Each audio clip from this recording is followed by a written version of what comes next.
Olá, muito bom dia a todos. Vamos iniciar nosso primeiro módulo, nossa primeira lição da nossa nova apostila, do nosso novo material de estudo que se chama Maturidade Cristã. Como o próprio nome diz, né, o objetivo desse material é fornecer para a gente recursos para que nós cresçamos dentro da nossa caminhada de fé. E o primeiro assunto, né, a ser abordado dentro dessa apostila é justamente a questão do discípulo e do estudo da Bíblia. Quem viu na semana passada a gente falando um pouco sobre a questão da devocional, a abordagem que a apostila traz sobre esse tema é muito parecido com aquilo que nós estudamos quando nós vimos a questão da devocional. Ele vai dividir, né, a questão do estudo bíblico em 3 etapas, né? E aí ele vai modificar só um pouco a nomenclatura em relação àquilo que eu fiz para quem viu o PDF na semana passada. Enquanto eu chamo a primeira etapa de leitura, né, ele vai chamar aqui de observação, mas os princípios são os mesmos.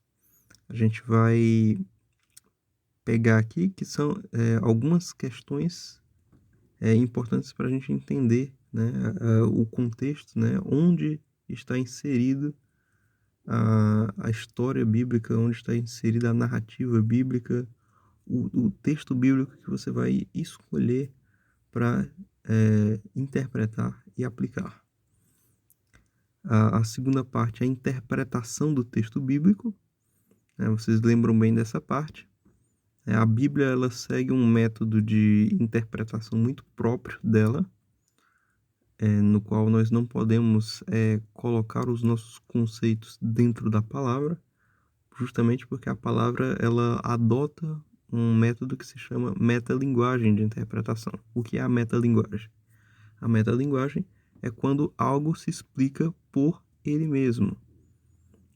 Onde é que eu tenho um exemplo de metalinguagem no nosso dia a dia? Um dicionário é um exemplo de metalinguagem, porque você vai saber em português o que significa algo em português.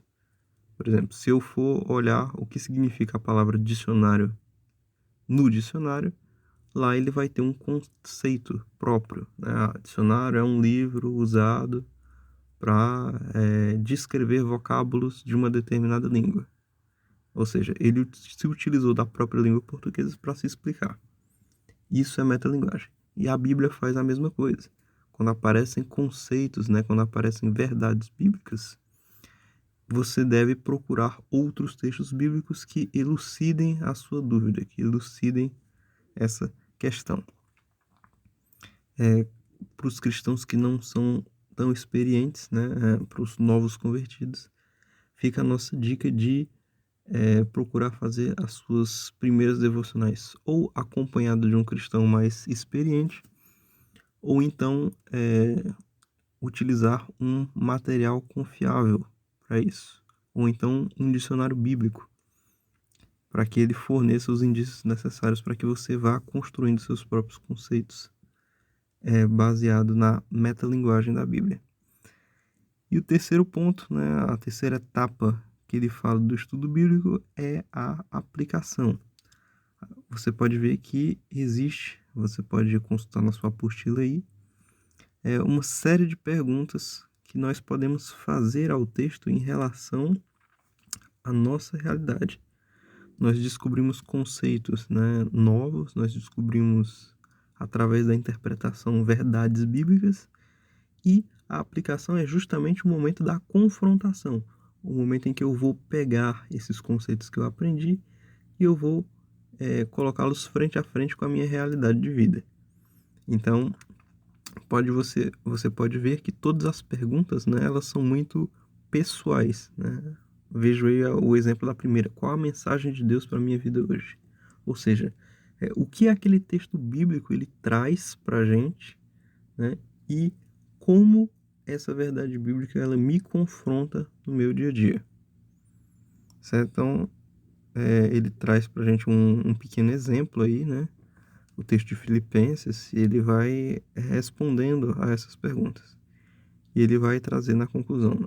O estudo da palavra de Deus é algo indispensável para a sua sobrevivência espiritual. O estudo bíblico fará muito por você.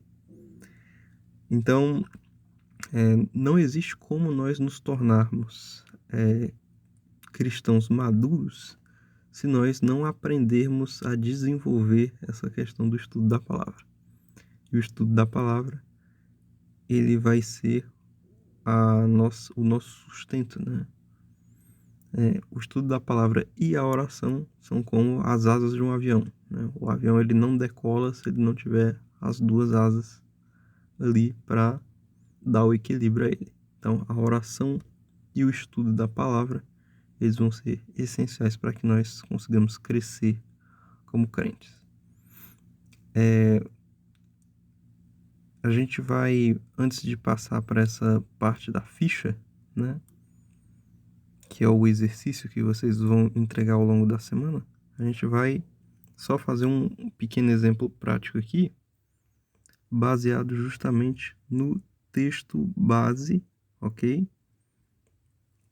Da nossa lição de hoje. Está no Salmo 119, no verso 18.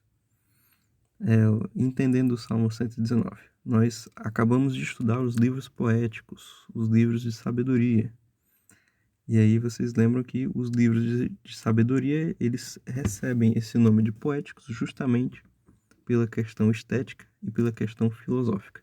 Então, o Salmo 119, se você for olhar na sua Bíblia, ele tem o nome de algumas letras, né, do alfabeto hebraico em cima. Justamente porque o Salmo 119 ele é uma poesia musicalizada também. E na língua original da Bíblia, né, no hebraico do Antigo Testamento,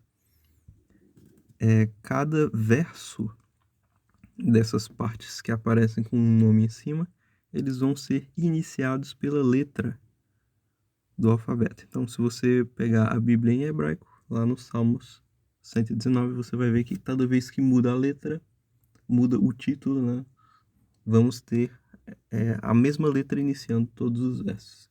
Em português, obviamente, isso não ficaria do mesmo modo. Mas por que isso acontece? Porque provavelmente os salmos, né, musicalizados, eles tinham como objetivo serem decorados para serem declamados depois. Então isso faz parte de um princípio bíblico também que nós achamos lá em Deuteronômio, que é de inculcar a palavra de Deus, sobretudo na cabeça dos mais jovens, né? Então o tema principal, a principal temática do Salmo 119 é justamente a questão da palavra e da lei divina. Então, entendendo esse contexto, vemos aqui no verso 18, né? Abre os meus olhos para que eu veja as maravilhas de tua lei. Certo? Obviamente que o autor desse verso, né? O escritor, o salmista, né?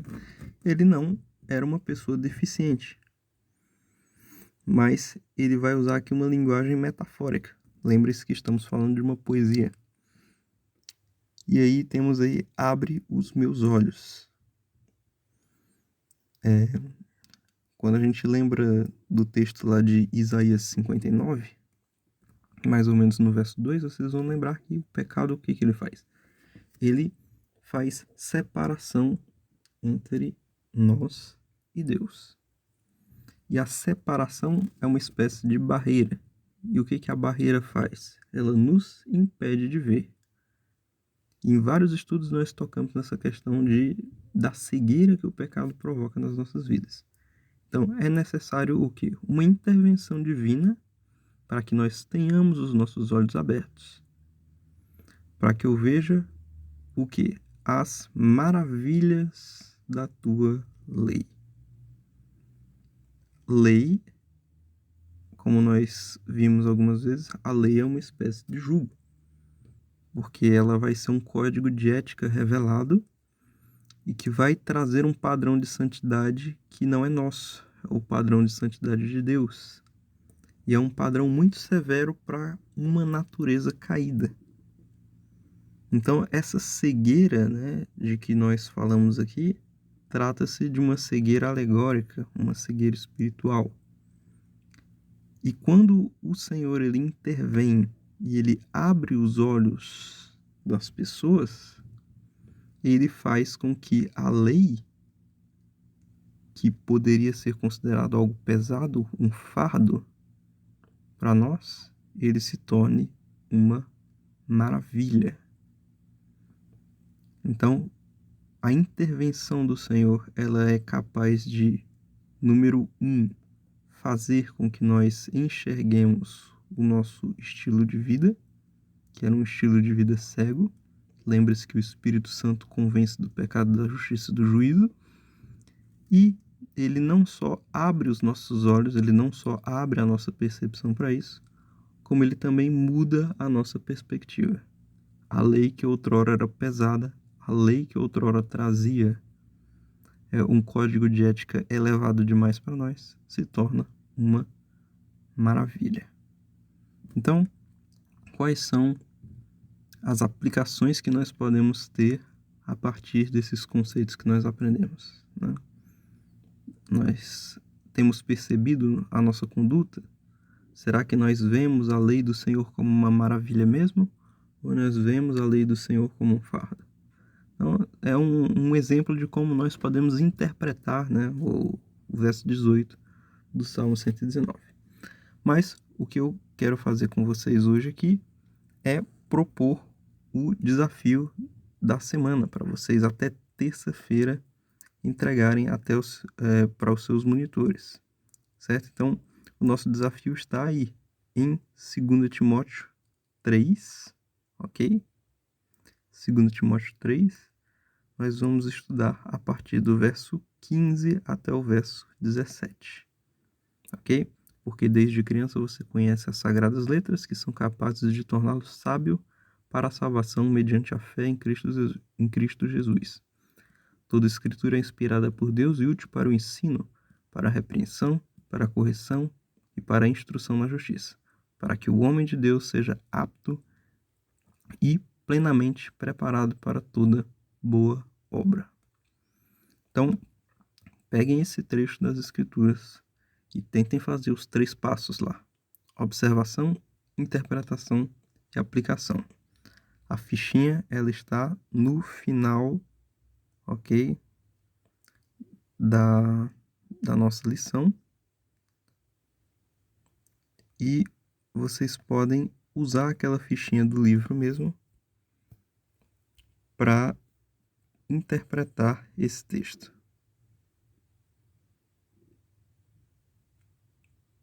Tá aí. Mensagem de Deus para hoje: um mandamento ou ordem a obedecer se tiver, uma promessa em que devo confiar, se existe alguma condição para Deus cumprir a sua promessa, uma advertência, um princípio bíblico, o que esse texto revela sobre Deus, Pai, Filho e Espírito Santo, o que eu não entendo no texto e preciso estudar mais, e motivos que o texto me mostra pelos quais devo agradecer a Deus.